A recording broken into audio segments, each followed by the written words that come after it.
Have you ever wondered if being too creative could actually be a curse? Have you ever felt like your mind is a fascinating maze, but one that's sometimes unlivable? What if your greatest source of inspiration was also the very thing pulling you toward the edge? Every man is the sum total of his reactions to experience, wrote a 22-year-old named Hunter Stockton Thompson. Little did he know that this statement would become a prophecy of his own life, a haunting paradox. A creator who lived between literary brilliance and inner collapse, guided only by his own trembling finger. How many times have we felt the same, trying to stay true to who we are while the world demands a more domesticated version of us? The creative life, often romanticized as pure freedom and light, comes with deep shadows. The intensity of perception is a gift, but also a sentence, because seeing too much, feeling too much, thinking too much, it's exhausting. It takes a toll. At some point, we all become strangers in our own bodies, in our own stories, and in that internal exile, we ask ourselves, is it worth it?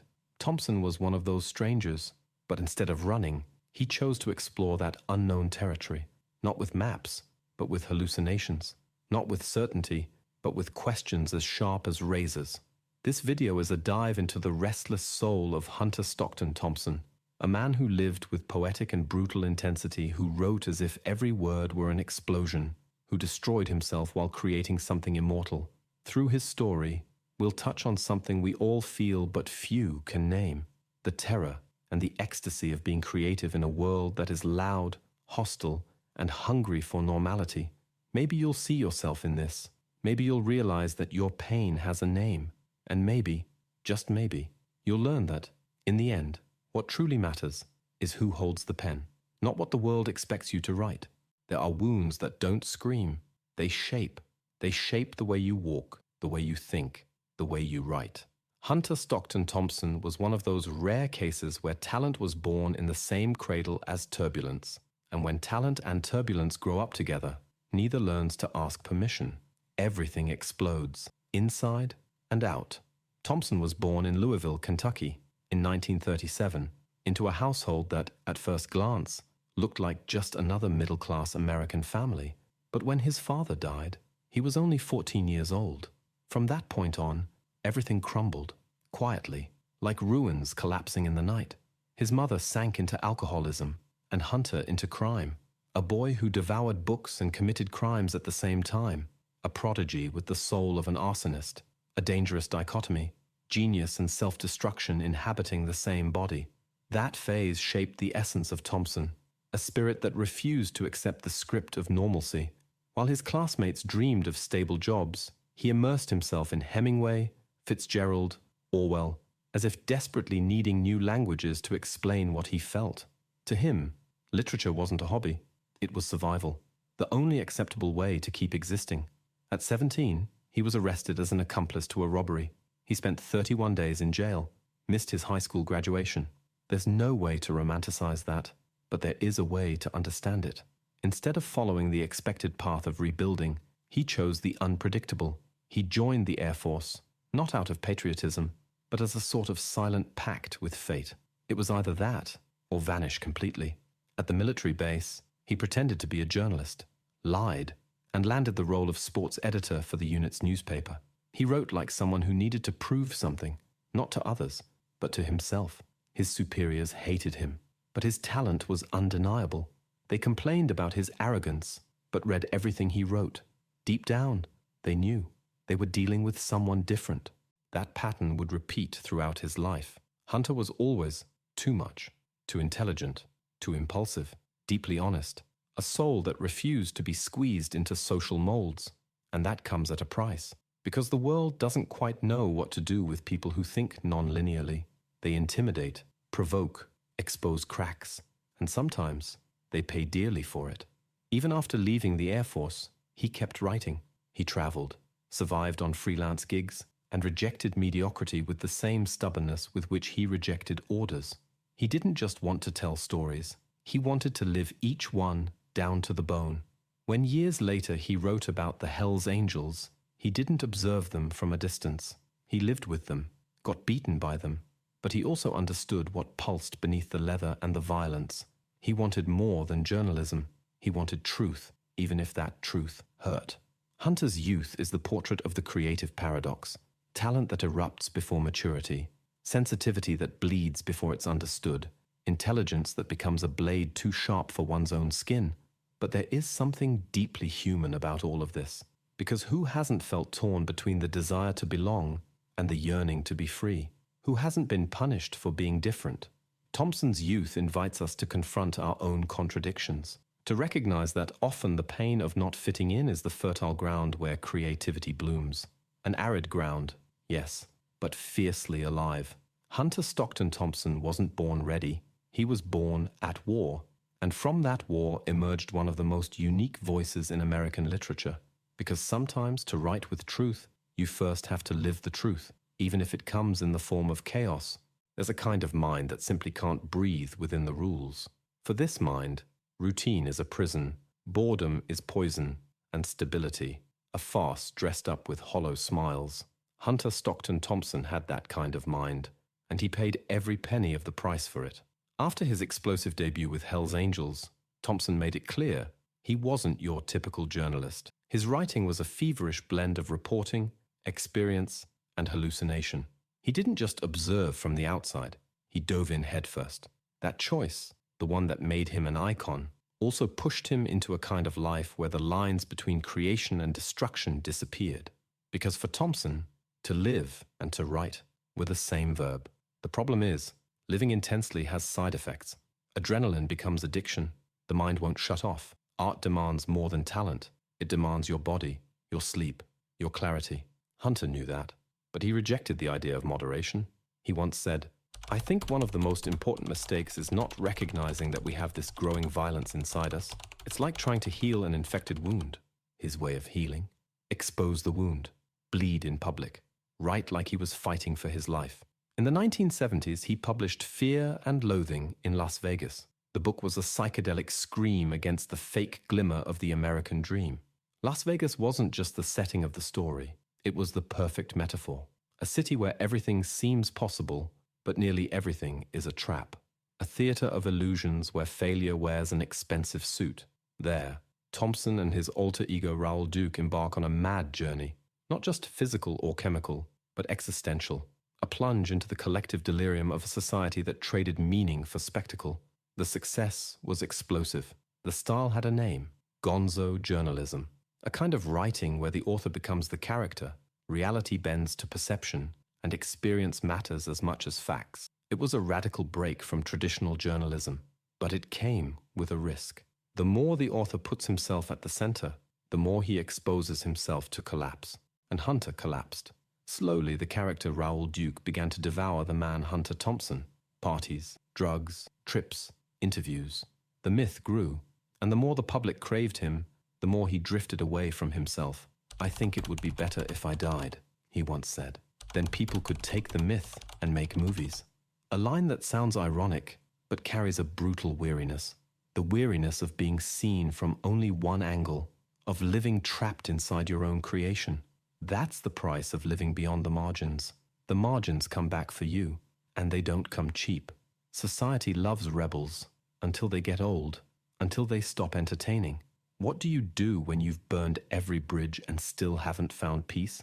Hunter's life reveals something rarely said about the creative process. It's beautiful on the outside, but devastating on the inside. To create something new is to destroy what already exists, even within yourself. And when you make a life of crossing boundaries, eventually, those boundaries cross you back. And yet, there is beauty. There is courage in living with such intensity, even knowing the cost. Because many survive, but few truly live. And Thompson, with all his demons, lived. On the razor's edge, at the edge of the abyss. But he lived. In the end, creativity is an act of resistance, of refusing to conform, of daring to feel everything, even what breaks you. What is the American dream after all? A house with a white picket fence? A car in the driveway? Freedom, success, recognition? For Hunter Stockton Thompson, that golden promise concealed something much darker, a booze-soaked illusion wrapped in noise. And it was in Las Vegas, under the blinding lights of luxury and vice, that he chose to dissect that myth, with a literary scalpel and an outrageous dose of illicit substances. Fear and Loathing in Las Vegas isn't just a book, It's a sensory experience, a visceral chronicle of a country that, while shouting about freedom, was collapsing at the knees before consumerism, hypocrisy, and alienation. On paper, the protagonist is Raoul Duke, but deep down, we all know, it's Hunter himself, wandering through casino hallways like a man walking through the wreckage of a crumbling empire.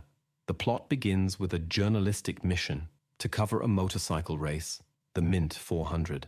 But within a few paragraphs, the mission dissolves into delirium, logic melts away, and what's left is a tortured quest for something no one can quite name, the so-called American dream. Las Vegas is the perfect stage for that pursuit, a city where everything seems possible and nothing is real. The final logic of the American dream is Las Vegas, Thompson wrote, a place where the essential thing is to pretend that everything's fine while the world falls apart around you. And he was right, because there, success is measured in poker chips, happiness comes in colorful cocktails, and truth is buried beneath glitter and red carpet. This vision, at once acidic and poetic, establishes Thompson as one of the great critics of modern American life. He wasn't against the dream itself. He was against what it had become, against the lie sold as motivation, against the version of freedom that excludes, against the system that turns the soul into a commodity. Throughout the book, Thompson blends social criticism, humor, hallucination, and despair. With brutal honesty, he shows that many of America's ideals, meritocracy, individual freedom, equal opportunity, are nothing more than empty slogans. And he does it with writing so vivid it feels like it burns into your skin. But perhaps the most unsettling part is realizing that Thompson isn't laughing at the American dream from the outside. He's inside it, lost, high, laughing and crying at the same time, as if he were saying, I believed in it too, and now I don't know what to believe anymore. That ambiguity is what makes him so human and so essential, because all of us, in some way, have believed in promises that were too beautiful to be true. We've all placed too many chips on rigged tables. We've confused success with worth, and we've all found ourselves staring into distorted mirrors, unable to recognize our own reflection.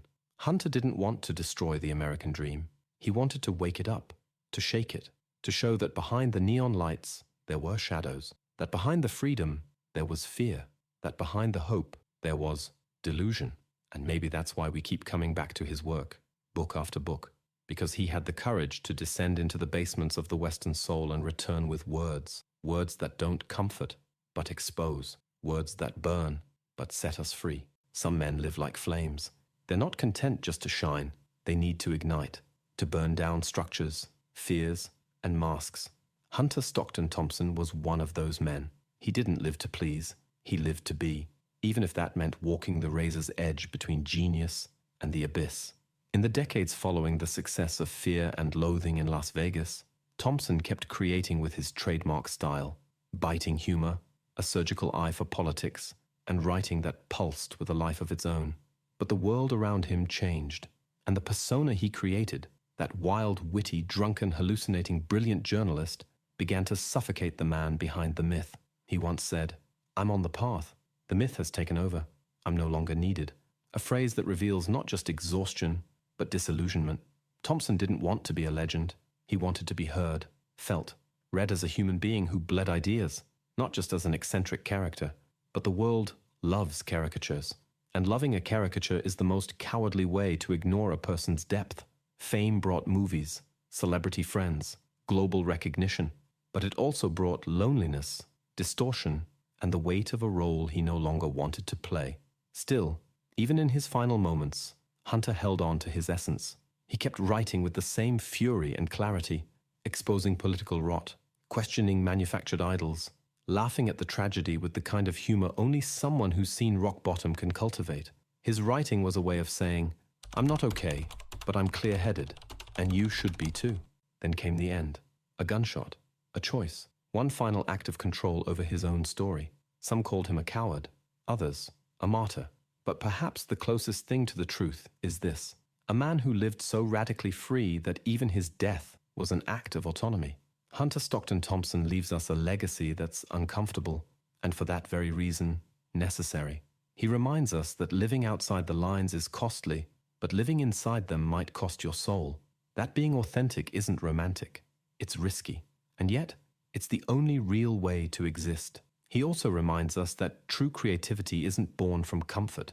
It's born from conflict, from the discomfort of being too sensitive in a world that feels too little, of being too intelligent in a system that rewards ignorance, of being too free in a world that worships invisible cages. In the end, his life wasn't just a series of works.